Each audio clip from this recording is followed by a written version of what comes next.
the wave. I heard y'all was sleeping on me, but it's time to wake up. Wake up! The girls are about to turn it up. Hey everyone, I am Coach Shelly. I am the proud owner of Cold Wave Athletics. Okay, thanks for coming to this video. We're going to do a Q&A with me.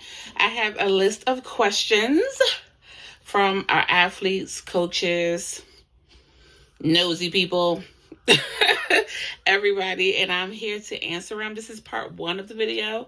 We're going to do a part 2 because I can't do all the questions. I have a lot of questions. I can't do all the questions, but I'm going to try to do like the top questions, and then everything else will be in part 2, you know what I mean? But real quick, I want to go ahead and say thank you to everyone that reached out to me with my past video that I posted, the downfall of season 3, and moving on from, what's that video called? Moving on.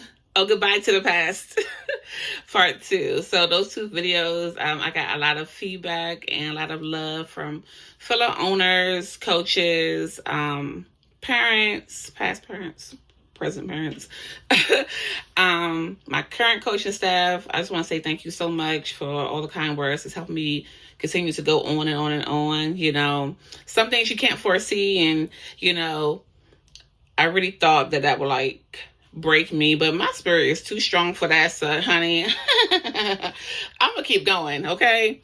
And we are definitely doing well right now in season 4. So we're gonna go ahead and jump right into the video for our Q&A part 1.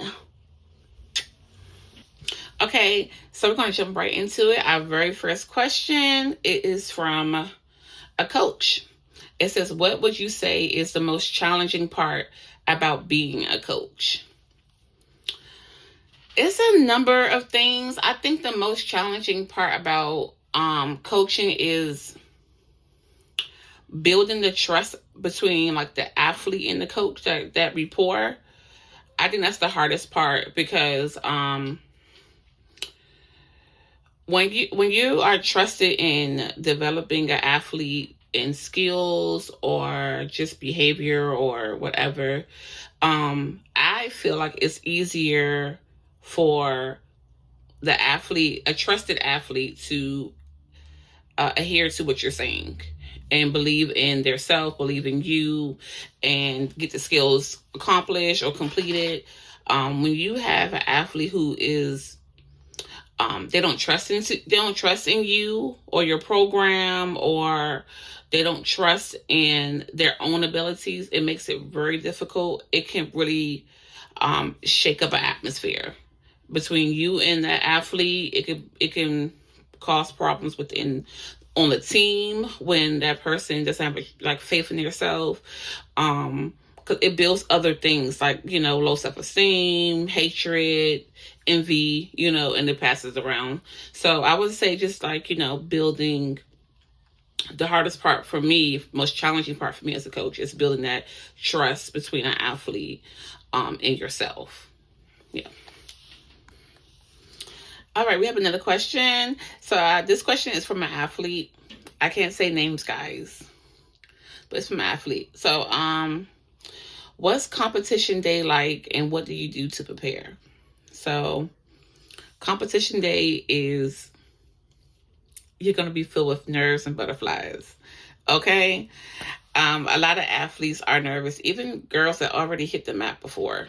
Like, you're just nervous because you know you're on the mat with a new team. So what I would say is, to prepare for competition day, have everything as far as your uniform and your cheer bag already packed the night before. Try to get to the arena on time. I know you guys are not driving, but you know, you want to make sure mommy and daddy knows, I got to get there. Cold Wave said get there at 8. I have to be there at 8, you know, because to give you time, just in case things are not done, you know, as far as your makeup is not right, or your hair or whatever you got to do, it's not proper or whatever, you have someone there, like a cheer sister, a coach, myself, whatever, to help you out, you know. Also, stretch. Like, you're in the mornings, like, before you go to competition, stretch. Wake up and stretch. Drink water. Eat fruit. Something light, nothing heavy on your stomach. Because I know at Cold Wave, when I have you at the arena, you ain't eating. No, the athletes cannot eat. You can't eat nothing. You can drink water, or a Gatorade, but you cannot eat anything, because I don't want nothing to go boom on the mat. Okay? Because I know nerves are high. Also, like, prayer, what we do at Cold Wave, I know a lot of teams do before they even hit the mat, we pray.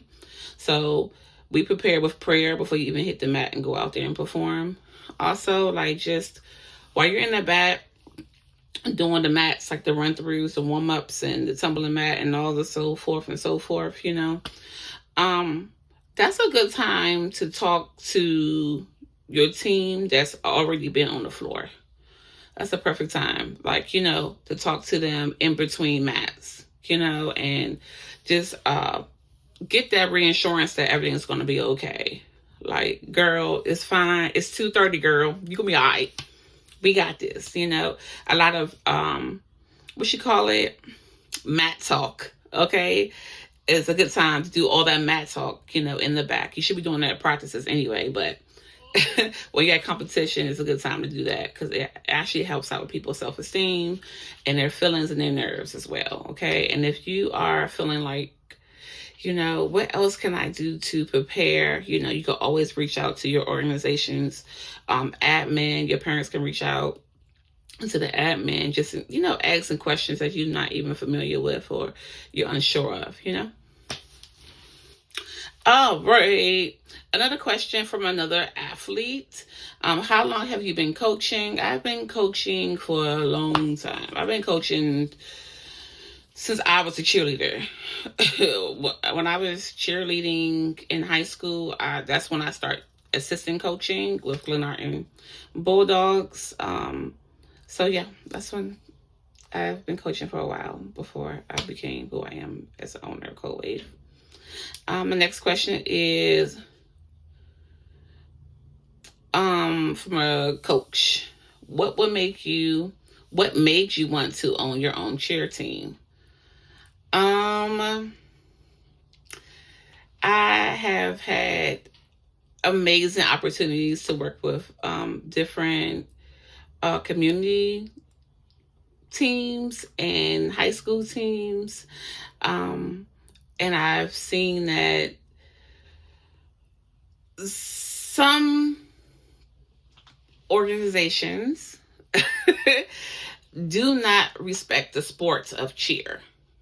Okay, and that's what made me start my own team, because I realized I knew a lot in cheer and I knew how to make athletes. Like, a child can come in off the street to Cold Wave Athletics and we will change her and make her into an athlete, an actual cheerleader. Like, she will actually learn the fundamentals and the actual skills to be in cheer. One thing I like to say is, with Cold Wave Athletics, when you leave our program, you can get on any team. And not just any, like, just a prep team or whatever, but you should be able to get on any elite all-star team, because you have all the skills of cheer itself, especially competitive cheer. So that's one thing we pride ourselves on. But yeah, I've seen a lot of programs not teaching cheer properly. I've seen programs not really respecting the sport of cheer. So that made me start Cold Wave Athletics, where I said, hey, look, I can do this as well and not do it in such a grand way. Not actually do an all-star team, but like a rec team, something in the middle. Cold Wave is basically all-star and Boys and Girls Club made a baby. Competitive rec, and that's what we are. We are for the community, but we're also getting these girls on levels to do all-star elite, and also to do high school cheer or college cheer, whatever it is, So that's why I made my own cheer team. All right. This question is from a nosy person.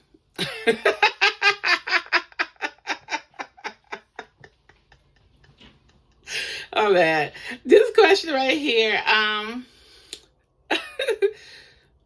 It says, what's your favorite part about being a coach? My favorite part is just seeing everything come together, the conclusion of it all, like everything coming together. I like to see the whole progression of an athlete. So, for example, I'm just going to use competition as an example.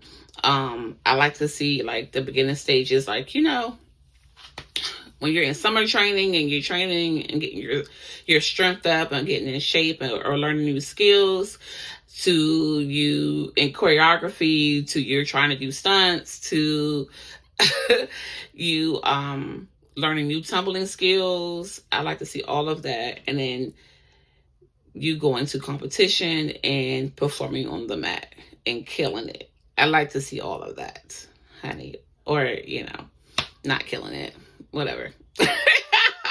But I like to see the whole progression of an athlete from the start to finish. That's what I like.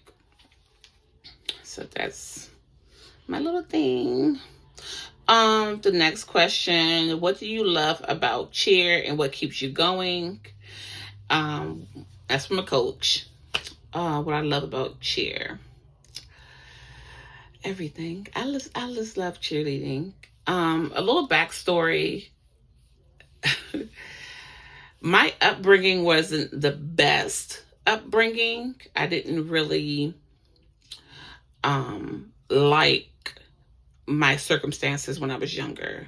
But I love school. I love going to school, and I love cheer. And cheerleading gave me a way out of the drama and the mistreatment from home life. So I really attached to it. I had amazing coaches, and I have made amazing cheer sisters along the way in cheer, and that's what formed my my love for the sport itself.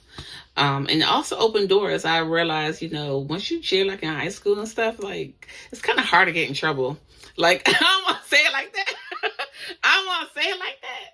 But like, I wasn't a bad kid. But like in school, like when you're an athlete in like high school or college or something, it's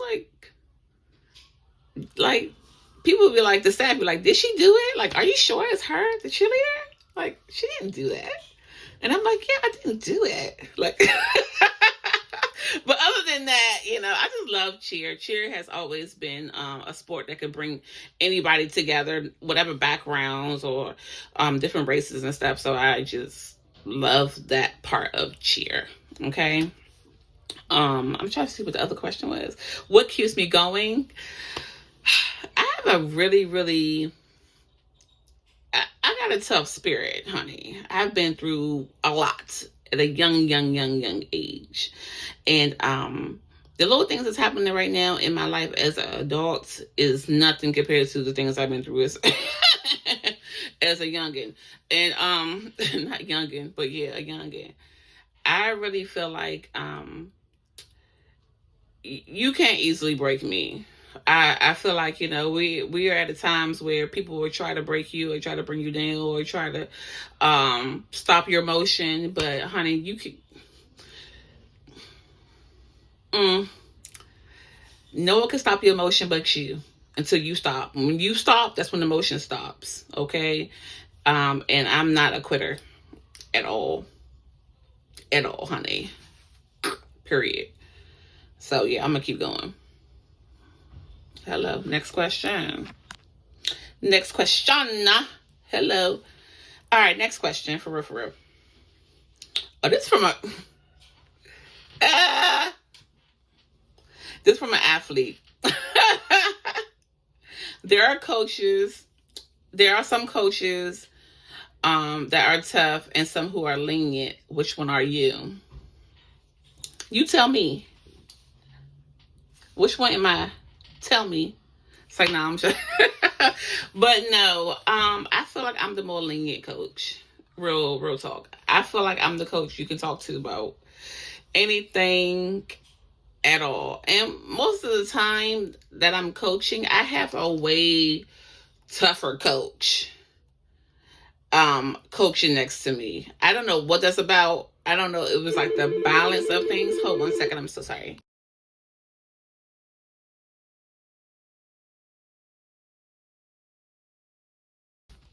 I'm back. So, like I was saying, most of the time that I coach, I have a way tougher coach next to me. I don't know if that's the balance of life. Like God just bring people in to just balance the atmosphere. But most of the time, that's what it usually gives. I'm the coach. Like when something don't seem right or something that's bothering you, you be doing. You can do like the little. That's my athlete. That's my athlete student to me. Like if I'm like doing something else and like a coach is in front and being a little too tough, they'll look over at me and be like, get her right now. So I would say I'm the more lenient one, even though I am like the owner, I still feel like, I'm not as strict as I should be. Not should be. I'm not as strict as most coaches. And that's why I have those coaches come in. Because if it was up to me, they'll be running wild, honey. I'll be letting them girls do whatever they want. As long as you do the routine, as long as you're respectful, you do your routine, you come to practice on time, you ain't giving no lip. Do what you want, but that's what God is like. No, we're gonna have to bring a tough coach in because Shelly is going to let them girls run havoc all through the gym. Okay, I gotta get that together, honey. I can be strict. Like if it only comes out when I feel like someone's being disrespectful. Like as a kid, like why are you doing that? You know what I mean? And then if you're rude to me, I'm more like, oh, okay. Okay. You want me to be crazy? Okay, got you. I'm going to show you crazy. But see, it's short-lived.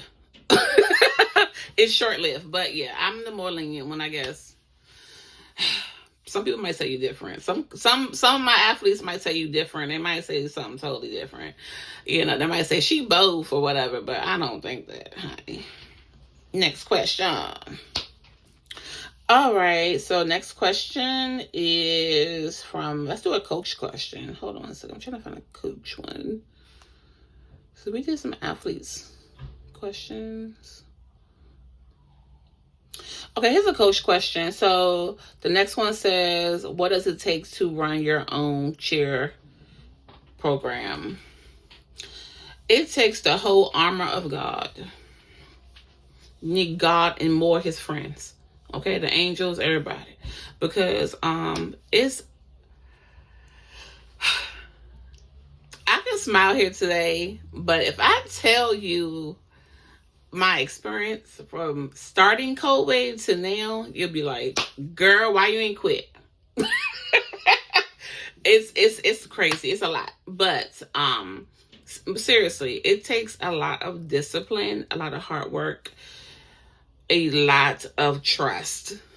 Okay? You will feel like you can't trust no one at times. And it will be you will be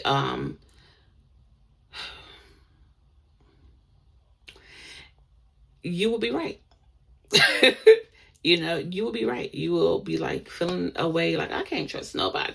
And la la la, you just be complaining. You are absolutely right. But honey, it's temporary. You have to remember all these problems is temporary. You got to have a stronger mind and don't let those negative thoughts, evil voices and concepts about you, or little voices, people be talking and saying, you gotta let that slide off. They don't know better. They don't understand. They're not in your position. You gotta have a mind of understanding. It really takes a lot to have your own cheer program, but it can be done. It's plenty of programs in the DMV area. It can definitely be done, but it takes a strong person to run it and keep it upheld. Okay. All right. This is an athlete's question. This one says, do you have a favorite cheerleader each season, or do you show favoritism?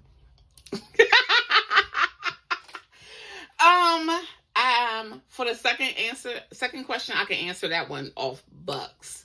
I don't show favoritism. Everybody is the same. I don't do that.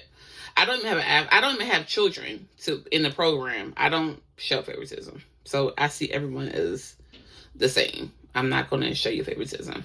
Now, the first part, now, do you have a favorite cheerleader? Okay, each season. Oh my gosh. I just don't want the old athletes to see. Well, I mean, they're not really following us right now, the old athletes.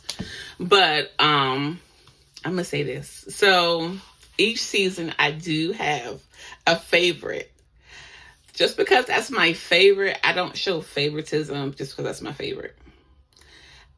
My favorite is always the athlete that gives me the least of problems, okay? Or the youngest, okay? It's those two. If you give me no problems at all, or you're like the baby, those are my favorites for the seasons. So like, yeah, like season 1.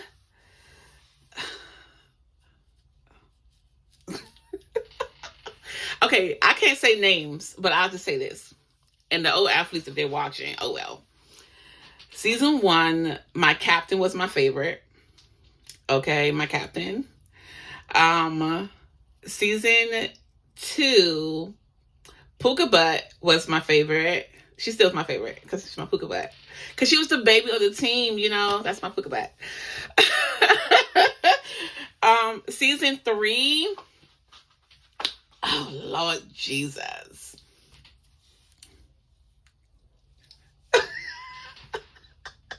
Season 3, the athlete that went to Power, that was my favorite. And then also far as for Hailstorm, far as Blizzard, they're gonna choke me. But I'm gonna be honest with you guys. So far as Blizzard, my favorite on the team was the person who has my name. Me and her had the same name. That was my favorite from season 3. So I had 2, season 3. And of course, baby A, because she's the youngest. She's always gonna be my baby. But yeah, those are my favorites. But I didn't treat them any differently. Yeah, they're actually, if they are watching this, they're probably surprised those choices I picked, because they're like, she treat me like I was her favorite. Yeah, because I don't show favoritism. I don't want to do that. I just don't think that's fair. Because what I might like you in my head, like, oh, that's my favorite child. Like, I love her. I'm just not going to be like, yeah, that's my favorite. I don't care about y'all. Like, no, that's not me. Everybody is going to be my babies. But just those girls stuck out to me. They stood out to me and impressed me in a way that made me think like, wow, they really like changed, developed a lot, like a whole lot, You know what I mean? They went from not having a skill or skills to having many skills, or just having that wow factor on the mat or anything like that. Like, and it sounds crazy because most of our athletes are really, really good. Like they have strong stage presence, most of the athletes. But for you to stand out amongst amazing athletes is hard. So for you to stand out like that, it's kind of like clock that, right? What's your favorite section in a competition routine? Dance. I love dance. I know it's only 2 points, but on the rec, rubric. But I love dance. Dance. If I had to say second best session, it will be running, tumbling. I like those too. I would put dance first, then running, tumbling, and then if I had to pick a third, it would be pyramid. Yeah. So dance, running, tumbling, pyramid. Everything at the end of the competition. Everything at the end of the routine. I love those parts. But the whole routine itself is good, But if I had to pick something, number one, it would be dance. Then number two would be running, tumbling. I just love to see the patterns in running, tumbling. That's just so cool.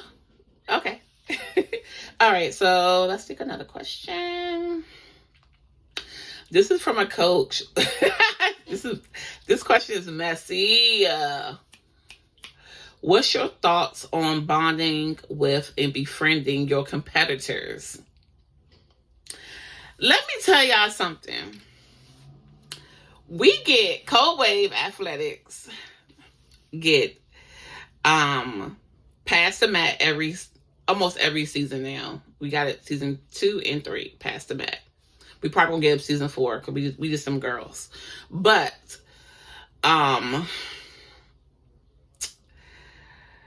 befriending your competitors is not bad, okay, at all. I like to make friends. I like community. I love cheer, and we live in DMV area. This is Black cheer world, okay. It's so weird to me for us to be in this field, this sport, and you don't get along with someone. And it's weird that when we pass each other, at competitions, there's not a friendly like kind of like rapport engagement. It's so weird. I feel like I tell the girls, my girls, I tell them all the time, like, we're only competing on the mat. So when you're on that blue mat, that's your mat. You perform well, but that's the only time you're competing is on that mat. I don't feel like you should be showing hatred and being mean to other athletes because you're going against them. I just don't feel that way. I feel like we should be all coming together. It's cheerleading. The sport is to bring love and spirits and pride. Why are we like walking past teams and the team, they can't say hi or good luck or they mug you? It's not just the athletes doing this. This is also coaches doing this and other owners. It's weird. It's very weird. Okay. I hope that answered your question. But that is the end of our video. Just, remember to like, comment, and subscribe. Part 2 will be coming up really, really soon. Also, I know you guys are thinking, Shelly, I've been seeing you lately. What's going on? I want to see the girls. You will see the girls. We are currently recording right now for our level 1 team, Ice Storm. We're recording right now. We're going to have a practice video out really, really soon. I'm so excited for you guys to meet our newest athletes. They are extremely funny. So I can't wait for the video to come together. And we're recording right now. And we're getting help from other outside sources. So we will be changing our opening, our intro to our YouTube and music and more. So I can't wait for you guys to see like the new direction that we're going into. The new wave, cold wave. So goodbye, everybody. Peace out. Prepare for the wave. I heard y'all was sleeping on me, but it's time to wake up. Wake up.